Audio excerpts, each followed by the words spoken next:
Dr. Saurav Chakrabarty, working as an associate professor in the computer science group at the Chennai Mathematical Institute, Tamil Nadu.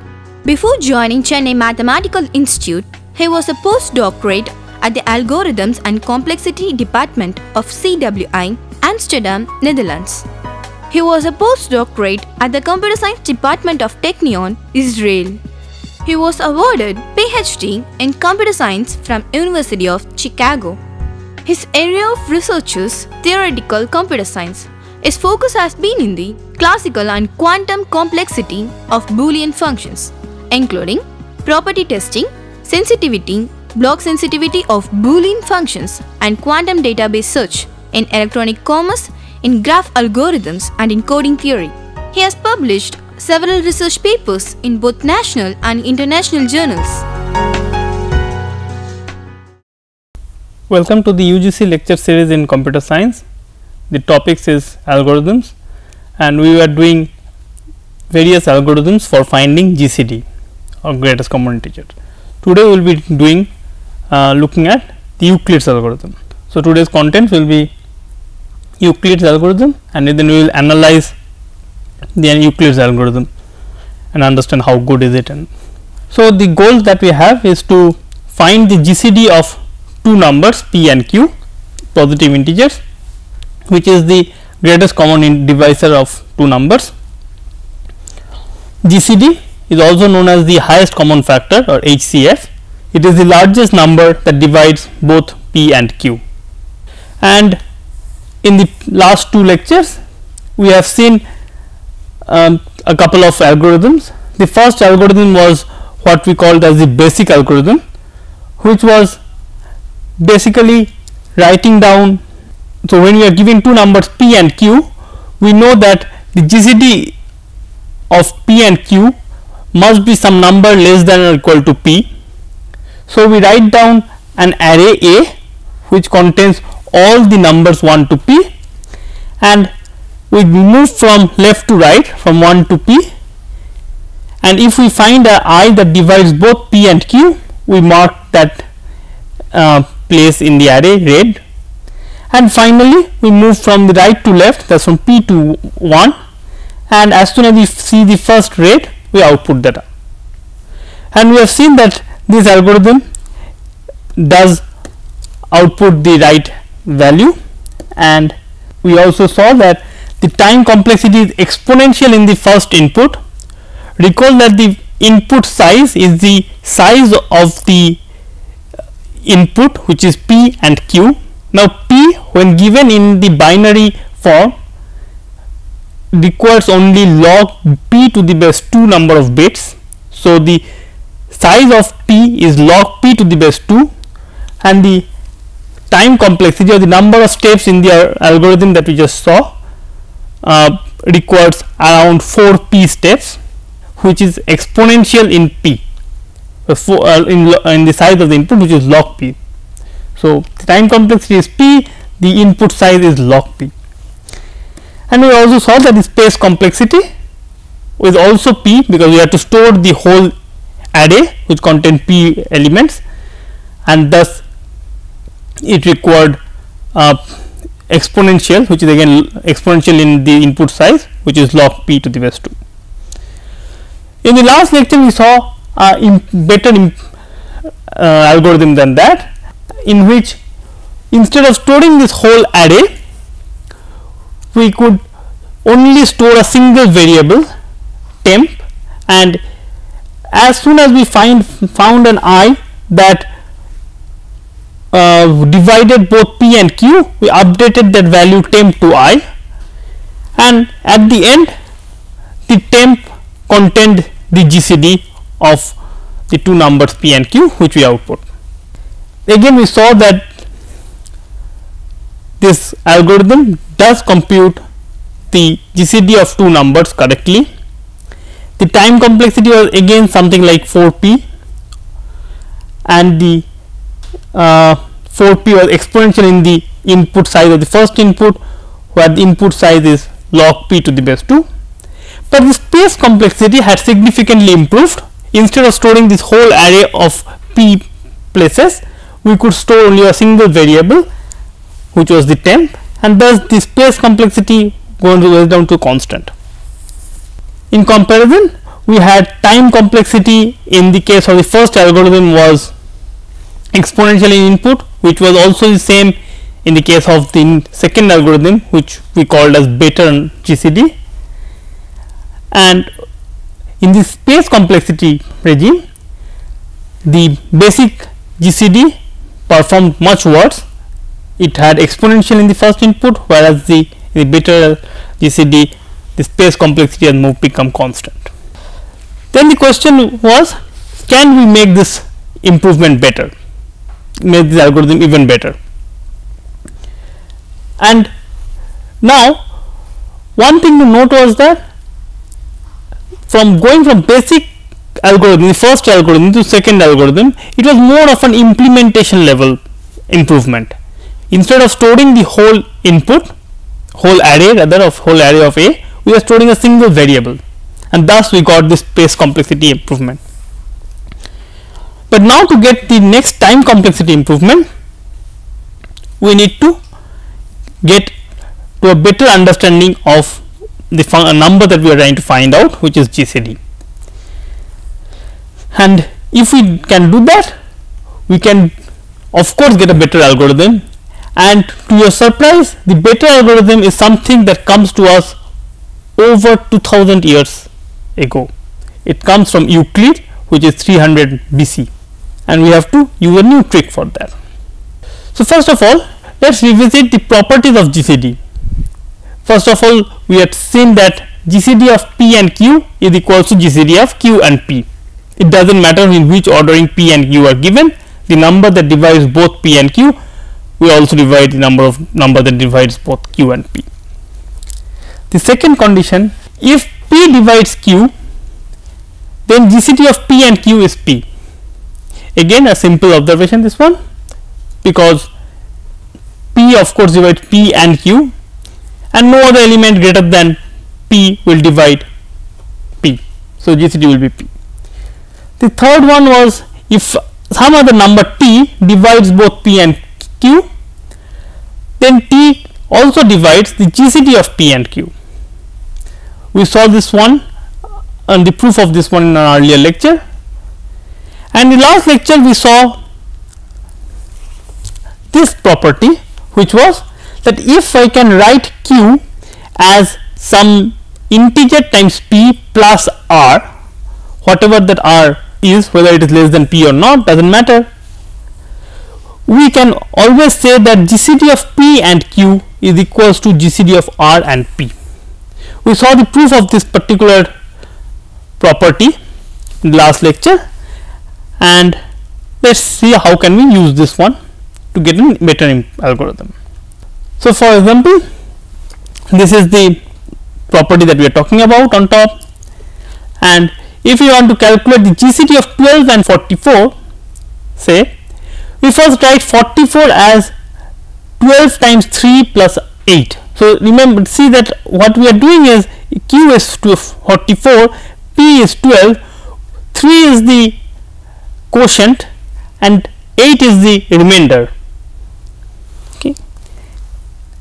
Once we write it like this, by this property we have that GCD of 12 and 44 is GCD of 8 and 12, and again we can write 12 as 8 times 1 plus 4, and then again by this property we have GCD of 8 and 12 equals to GCD of 4 and 8, and then finally as 4 divides 8, so 4 must be equal to the GCD of 4 and 8, which is equal to GCD of 8 and 12, which is equal to GCD of 12 and 44.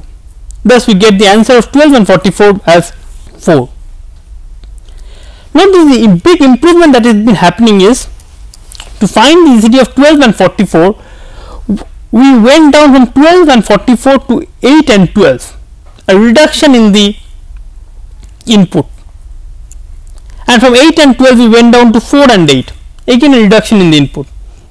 In some sense, we are every step we are reducing our input or input size, whatever you want to call it. just to be sure we are in the same page, let's look at another example. So we want to calculate the GCD of 14 and 33. Again 33 can be written as 14 into 2 plus 5. Now therefore GCD of 14 and 33 is equal to 5 and 14, and 14 can be written as 5 into 2 plus 4, and 5 can be written as 4 into 1 plus 1, and since 1 divides 4, so 1 is the GCD of 1 and 4, which is the GCD of 4 and 5. We are using this property here, right here, 4 and 5 is equals to 1 and 4, GCD of 5, and GCD of 4 and 5 is equals to GCD of 5 and 14 from this line, and GCD of 5 and 14 is equals to GCD of 14 and 33. Just GCD of 14 and 33 is 1. Okay. So here is the pseudocode of the whole algorithm. Pseudocode is just 4 lines and is very simple. What is it? So if P divides Q, of course we know that the GCD is P, so we output P. The first part is kind of trivial. The second part is, if P is equals to P times D plus R, where R is strictly less than P. Note that we can always assume this thing happens, because we can think of dividing Q by P. So D is the quotient, R is the remainder, and remember the remainder is always less than the value with which you are dividing, in this case is P. So R is strictly less than P. So R is in some sense the remainder when you divide Q by P.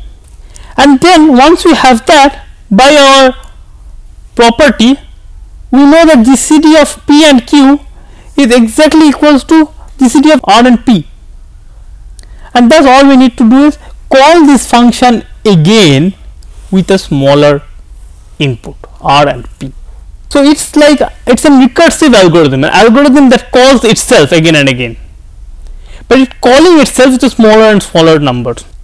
As such, the algorithm seems to be fine, but we need to prove a lot of things about this algorithm, right? For example, we need to first prove that the algorithm terminates, and remember that this is a recursive algorithm. So if you have ever written a program in C or any other language, you realize that when you write a recursive program, the chance of it not terminating is high. There is a chance of not terminating. So this particular proving requires some hard work. The second one is to prove that it outputs the right value. Then we have to understand its time complexity and its space complexity. So let's start with this proof of termination. So here is the pseudocode of the algorithm. Okay. Now in the proof of termination, note that when we are calling Euclid GCD PQ, either P divides Q, and then the algorithm of course stops. It stops in the first round only. There is nothing to do with termination. It stops right there. Or we call a new function, correct? Not the new function, the old function only with a new input. We call which is the new instance, which is R and P. Now every time we call with a strictly lesser input. And note that this R, that is in other words whatever value we call it with, must always be greater than 1. It cannot go down to 1, less than 1, correct? Because if R becomes 0, it means that P divides Q, in which case this part will kick in and we will output Q. So R must be greater than or equal to 1, and first input goes down from P to R and is strictly less, R is strictly less than P, right? And thus the algorithm must terminate at some point. So here what we are using is that we have an algorithm, a number that's slowly going down by a non-zero amount every time. So the strictness says so, and it says that it cannot go down infinitely often because there is a lower bound to it, which is R must always be greater than or equal to 1. So it must terminate at some point, right. So this proves that this algorithm terminates. So the next thing to prove will be the correctness of the algorithm, but before that we will take a short break. We will come back and do the rest of the lecture.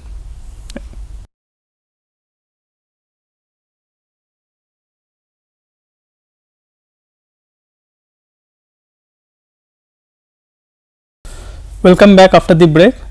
So now the next step to see is the correctness of this proof, and the correctness of this proof is again easy from the property, but let us first see the case that if P divides Q, then again we know that from the property of the GCD, then P must be the answer to this GCD of P and Q.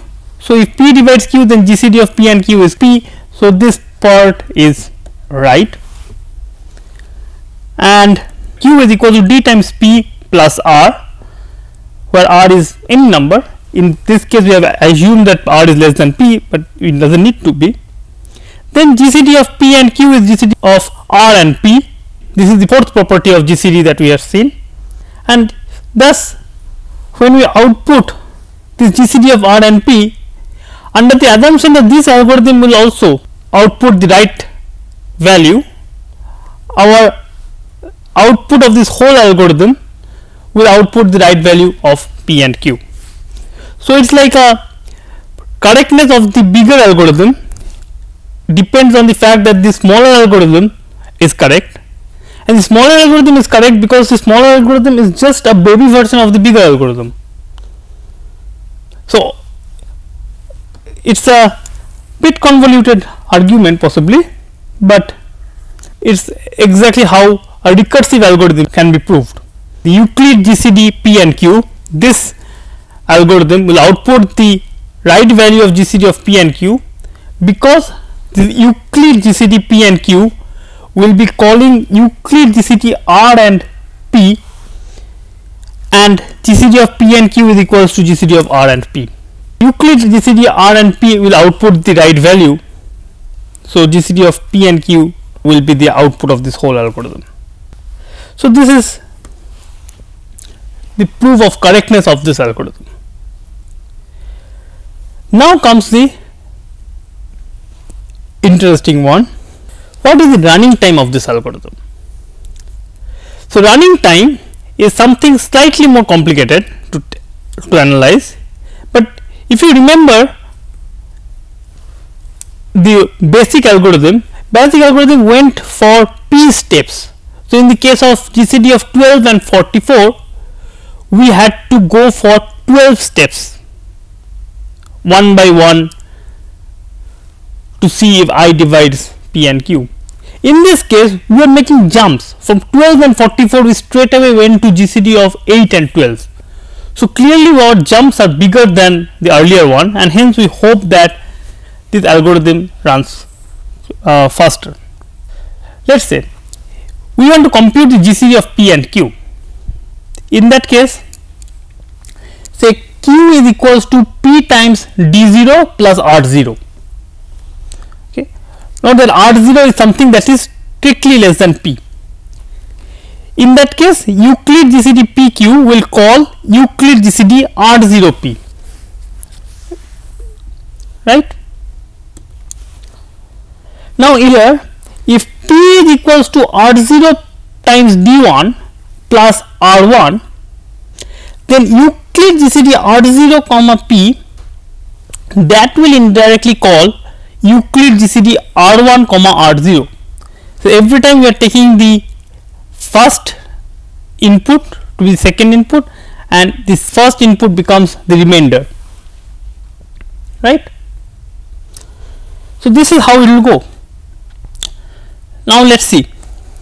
In the first case, either this R0 is less than or equal to half of P, which is P by 2. In that case, R1, which is strictly less than R0, will be less than equal to P by 2.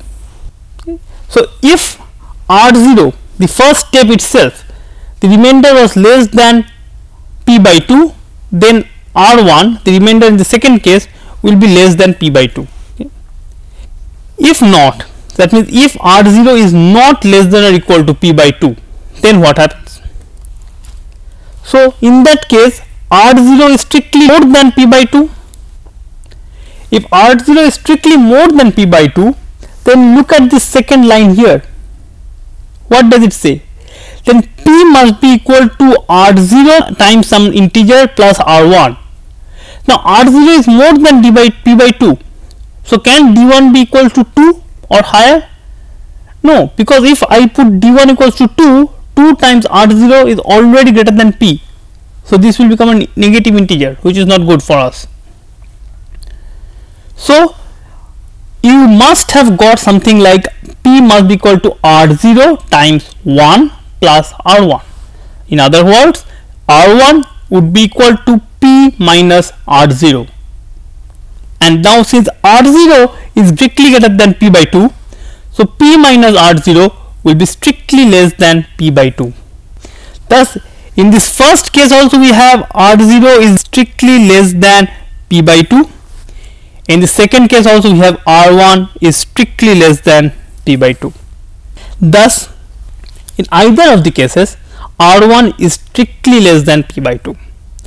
So this is the catch, that after two calls, Euclid PQ calling Euclid R0P and then R0P calling R1 R0, P was the first input, R0 is the first input here.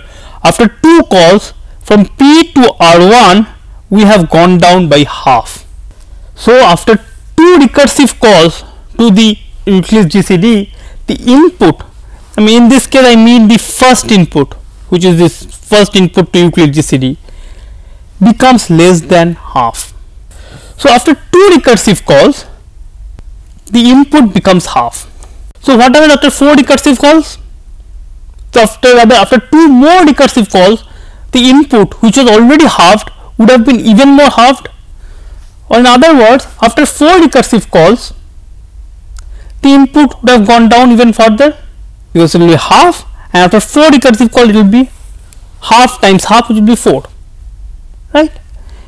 And now if I keep on doing it, what does it mean? After 2 recursive calls it becomes half, after 4 recursive calls it becomes 1/4, after 6 recursive calls it will be 1/4 times half, which will be 1/8. Thus after 2 times log P base 2 many recursive calls, so every 2 recursive call is halving. So what will be the input be? The input would have completely exhausted itself. So in fact this one, what is this one comes from? This is equals to 1 by, note that for every 2 recursive call it is halving, correct? So it will be 2 to the power of, like in this, after 2 recursive calls it becomes half, so 1 by 2. After 4 recursive calls, will 2 times 2, it becomes 1/4, is 1 by 2 times 2, or 1 by 2 square, and similarly here it will be 1 by log P base 2, which is 1 by P. So after 2 times log P base 2, the input becomes 1 by P of its original. And what was the original? The original was P. So this is equals to P times this quantity, which is P times this quantity, which is 1. So after the input becomes 1, the answer will be produced, because 1 will divide the other number, and in that case the algorithm will output 1 as a GCD. So what happens here? Either the two can happen, either in this, during this 2 times log P base 2 recursive calls, either we will be hit upon a place where the first input, or P in this case, will divide Q. The first input will be dividing the second input. In that case the output will be the first input and the algorithm will stop, or it will not stop, in which case a new call will be made, and after this many calls, anyways the first input will become 1, and then the algorithm better output 1, because the 1 will always divide the next input. Okay. When the input is p and q, after 2 times log p many recursive calls, the input to the algorithm becomes 1. When the input is 1, the answer is produced immediately, because 1 divides the other one, and thus each of the calls requires 2 steps, right. So the running time becomes at most, in fact this should be less than or equal to 4 times log p base 2. Why do I say it's less than or equal to? It is less than or equal to because it's possible that at some point in this whole process, the first variable will divide the second variable, and in which case the output will be produced immediately, else it will run for this many number of steps, rather this many number of steps, and in that case it will stop. So the run time is less than 4 times log p base 2. The input size, recall the input size in binary is log p base 2, because this is the amount of bits I require to represent p, and similarly for q, log q base 2. So input size is n plus m. This is what is usually noted, where this one is called n and this one is called m, and the run time now is 4 times log p, which is 4 times n. Recall that in the earlier algorithm that we had, what was the run time? The run time was something of the order, say 4p instead of 4 log p, which was exponential in n, or log p base 2. So thus we have improved from an exponential run time to a linear running time. What about the space complexity? The space complexity is again constant, because all we need is some registers to maintain. There is nothing else to maintain here. So we have got time complexity as linear and space complexity constant. Here are the comparisons of these 3 things. We have the time complexity, which is exponential in the case of basic. Even in beta it was exponential. In the Euclid we have gone to linear, and it's a space complexity from exponential to constant. We jumped from basic to the beta algorithm, and for Euclid it's still constant. So Euclid is significantly better than both of the other 2. Now here one can ask some questions. Can one obtain a better algorithm than runtime linear? Is it that this runtime is linear because of the complex for the better analysis, or can a better analysis get a better than linear upper bound on the runtime? So here I have a couple of questions that I would want to give you, because this kind of ends a module of 3 lectures that contains algorithms about numbers. So if I give you a number n and I ask you, is that number prime? Design an algorithm for checking is that number a prime or not. Write down the pseudocode of it and analyze the runtime of it.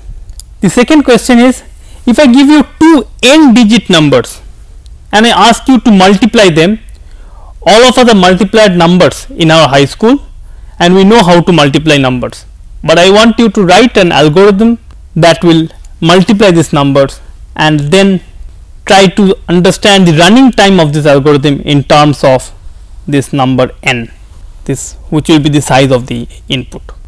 So with this we end this talk, this lecture, and so in this today's lecture we saw Euclid's algorithm and we analyzed this algorithm and saw that Euclid's algorithm is significantly better than all the other 2 algorithms that we have seen. Thanks.